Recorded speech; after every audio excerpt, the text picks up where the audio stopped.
kupeleka kanisani. Je, mchungaji amekupiga? Hajakupiga. Amekutukana? Lakini unaweza tuka wenyewe kwa wenyewe tu. Mtu anahama kanisa.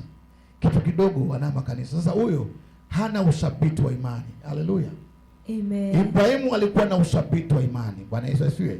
Na uthabiti wa imani pia, kuwa na imani isiyoyumba. Manake sisi Biblia inasema imani ni kuwa na uhakika.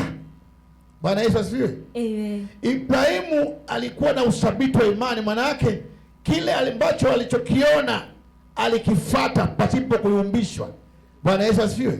Wewe unahitaji kusimama. Kuna wengine unaweza ukaambiwa wewe una kitu fulani ndani mwako. Haleluya. Ukaambiwa wewe una kalama hii, wewe una kalama hii. Sasa hicho unachokiona kipo ndani mwako, maana yake unahitaji usimame sasa kukiendea. Amen. Bwana Yesu asifiwe. Amen. Haleluya. Amen. Kuna mchakato. Amina. Bwana Yesu asifiwe. Ambao nitauzungumzia hapa anapokuja hapa mbele, nitauzungumzia mstari wa 10. Haleluya. Kuna mchakato. Hakuna vitu vinavyokuja tu rahisi. Kwa hiyo kuna namna lazima uangalie kwamba mimi ni mtu fulani.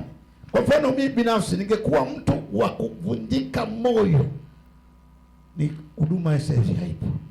Nishakata tamaa. Kwa watu ambao wanakuja